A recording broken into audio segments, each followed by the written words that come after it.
A very warm good morning to you. Now we start this morning with a big story over this past 24 hours. Tensions in Diepsloot spilled onto the streets just yesterday, with residents saying they're tired of crime within the area. Well, they say about 7 people were killed there in just 1 week, and some even blame the crime and violence on undocumented foreign nationals.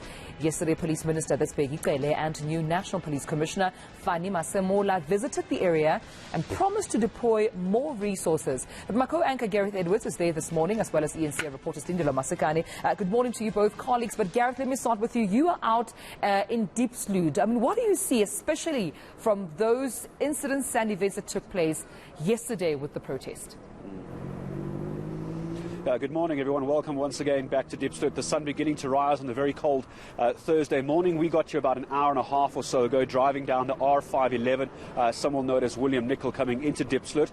There's actually very little action to report on this morning. We'd only seen one police vehicle driving past, one Metro police vehicle driving past in this road behind me. Everyone seemed to be going about their business this morning, everyone getting into their taxis, into their cars, heading off to work.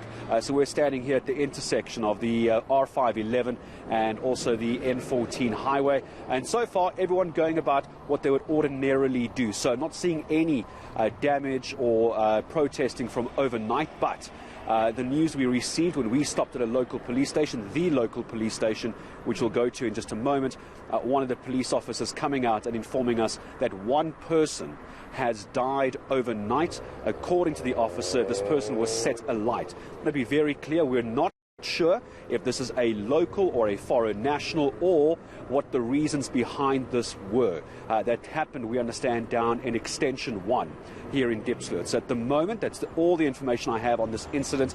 Obviously, we're trying to get more, but we also have Slindelo, Masikane, who's actually at the police station for us this morning. Let's head over to her. Slee, good morning to you. I'm not sure what information you have. I received that from SAPS about an hour ago. What's the latest that you have?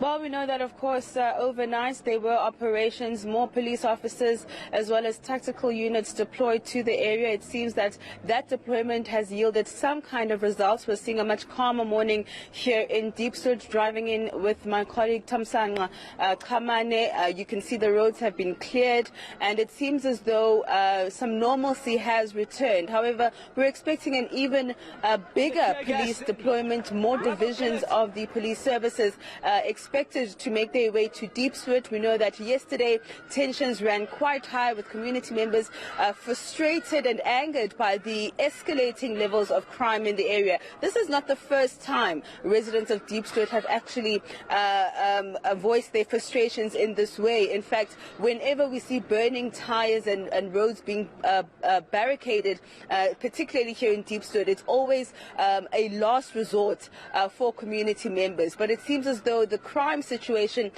is not yielding any positive results. I mean, I was here a couple of years ago around the very same issue. Minister Bheki Cele was in the area with the Home Affairs Minister and it was the same issue around the escalating crime levels and the issue around undocumented foreign nationals. And so it remains to be seen whether this new deployment of police law enforcement will quell the situation. I mean, for now it will. It certainly seems so. But what's going to be the situation moving forward? Because, it can't be that every time there's a protest, then there's promises made, but there's no delivery. So we will be here monitoring the situation and seeing whether there'll be any flare-ups throughout the day.